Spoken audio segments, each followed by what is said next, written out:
സർവം കൃഷ്ണാർപ്പണമസ്തു. എല്ലാവർക്കും നമസ്കാരം. മറ്റൊരു വീഡിയോയിലേക്ക് സ്വാഗതം. നമ്മുടെയൊക്കെ അടുക്കളയിൽ ദിവസവും ഉപയോഗിക്കുന്ന ഒരു പിടി കടുക് കൊണ്ട് ജീവിതത്തിലെ സാമ്പത്തിക ബുദ്ധിമുട്ടുകളും വാസ്തുദോഷങ്ങളും മാറാൻ സാധിക്കുമെന്ന് പറഞ്ഞാൽ നിങ്ങൾ വിശ്വസിക്കുമോ? രാപ്പകലില്ലാതെ കഠിനാധ്വാനം ചെയ്തിട്ടും കയ്യിൽ പണം നിൽക്കുന്നില്ല, സാമ്പത്തിക ബാധ്യത മാത്രം മിച്ചം.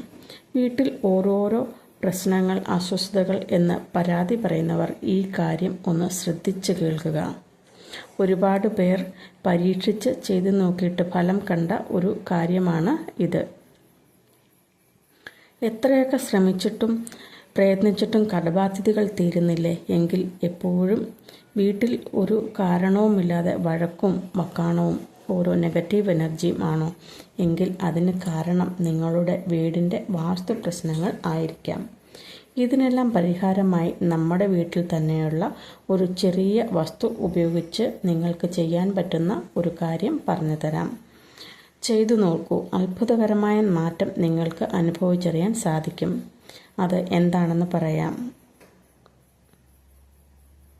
വാസ്തു സംബന്ധമായ ദോഷങ്ങൾ തീർക്കാൻ കടുക് കൊണ്ട് പണ്ടുള്ളവർ ചെയ്തിരുന്ന ഒരു വാസ്തുവിദ്യയുണ്ട്. ഇതുമൂലം വാസ്തുദോഷങ്ങൾ നീങ്ങി വീട്ടിൽ ഐശ്വര്യവും സന്തോഷവും ഉണ്ടാകും. കടുക് വീടിൻ്റെ നെഗറ്റീവ് എനർജി ഇല്ലാതാക്കുന്നു. ഗൃഹപ്രശ്നങ്ങൾ, സാമ്പത്തിക ഞെരുക്കം തുടങ്ങി എല്ലാത്തരം പ്രശ്നങ്ങളിൽ നിന്നും മുക്തി നേടാനും വീട്ടിൽ എപ്പോഴും സന്തോഷമായ ഒരു അന്തരീക്ഷം നിലനിർത്താനും കടുക് വഴി സാധ്യമാകും. സാമ്പത്തികമായി നിലനിൽക്കുന്ന പ്രശ്നങ്ങൾ ഒഴിവാക്കാൻ വേണ്ടി തീർത്ഥം ഉപയോഗിച്ച് വീട് ഒന്ന് ശുദ്ധീകരിക്കുക ആദ്യം തന്നെ. ഇതിനുശേഷം മഞ്ഞ തുണിയിലോ അല്ലെങ്കിൽ പച്ച തുണിയിലോ കുറച്ച് കർപ്പൂരം, അതിൻ്റെ കൂടെ കടുക്, ഇത് രണ്ടും കൂടെ എടുത്ത് കെട്ടി ഒരു കിഴി പോലെ ആക്കി വീടിൻ്റെ മുൻവാതിലിൻ്റെ അവിടെ ആരും കാണാത്ത വിധത്തിൽ തൂക്കിയിടുക. ഇതാരും കണ്ടാലും പ്രശ്നങ്ങളൊന്നും ഇല്ല കേട്ടോ. ഇങ്ങനെ ചെയ്യുന്നത് വീട്ടിൽ ഉണ്ടാകുന്ന നെഗറ്റീവ് എനർജിയും അതുപോലെ തന്നെ ഉണ്ടാകുന്ന ഓരോ അസ്വസ്ഥതകളും ഒഴിവാക്കാൻ വളരെ നല്ലതാണ്. പണ്ടുകാലത്തെ മിക്ക വീടുകളിലും ഇത് ചെയ്തുകൊണ്ടിരുന്നതാണ്. സമ്പത്തിൻ്റെ ദേവതയായ ലക്ഷ്മി ദേവി പ്രസാദിക്കുകയും സമ്പത്തിൻ്റെ എല്ലാ വാതിലുകളും തുറന്നു കിട്ടുകയും ചെയ്യും എന്നാണ് പറയപ്പെടുന്നത്. പണ്ടൊക്കെ നെഗറ്റീവ് എനർജി കളയാൻ വേണ്ടി വീട്ടിൽ കടുക് വിതറുമായിരുന്നു. കടുക് വീണാൽ കലഹം എന്ന് പണ്ടൊക്കെ പറഞ്ഞു കേട്ടിട്ടുണ്ടാവും അല്ലേ? അന്നൊക്കെ സാധനങ്ങൾ വാങ്ങാനൊക്കെ സാമ്പത്തികമായിട്ട് ഓരോ വീട്ടിലും നല്ല ബുദ്ധിമുട്ടുകൾ കാണും. അങ്ങനെയൊന്നും ഉണ്ടാകാതെ സാധനങ്ങൾ സൂക്ഷിച്ച് ഉപയോഗിക്കാൻ വേണ്ടിയായിട്ടാണ് പണ്ടുള്ള കാലങ്ങളിൽ ഇങ്ങനെ പറഞ്ഞുകൊണ്ടിരുന്നത്.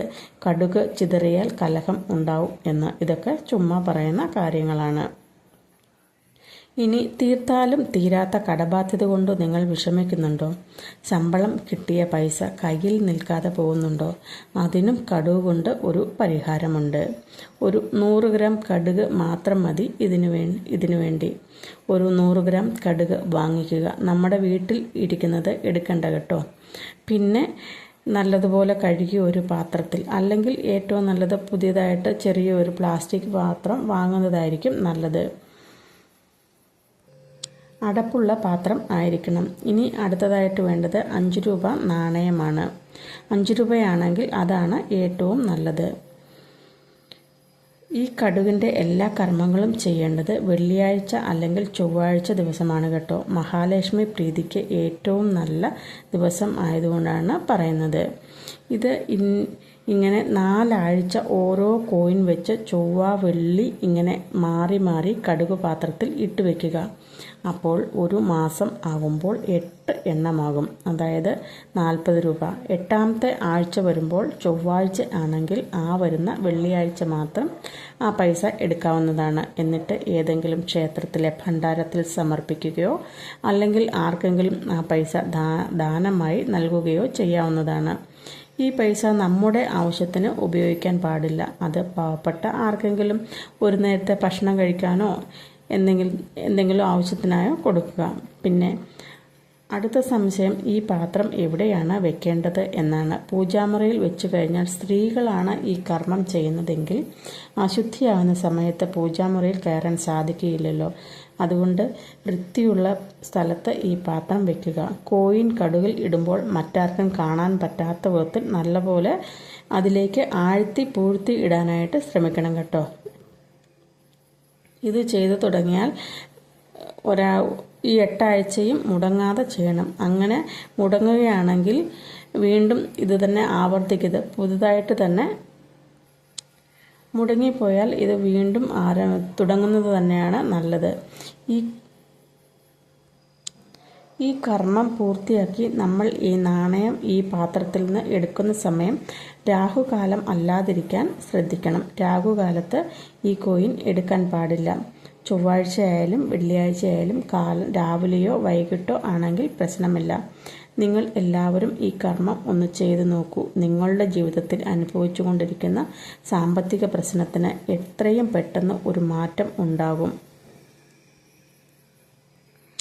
ഈ വീഡിയോ കണ്ടിട്ട് ഇങ്ങനെ ചെയ്തു നോക്കിയിട്ട് ആർക്കെങ്കിലും ഇതിൽ മാറ്റം ഉണ്ടാകുകയാണെങ്കിൽ ഈ വീഡിയോയ്ക്ക് താഴെ കമൻറ്റ് ചെയ്യാനും മറക്കരുത്. ഈ വീഡിയോ ഇഷ്ടപ്പെട്ടെങ്കിൽ ലൈക്ക് ചെയ്യാനും കമൻറ്റ് ചെയ്യാനും സബ്സ്ക്രൈബ് ചെയ്യാനും മറക്കരുത്. Thank you.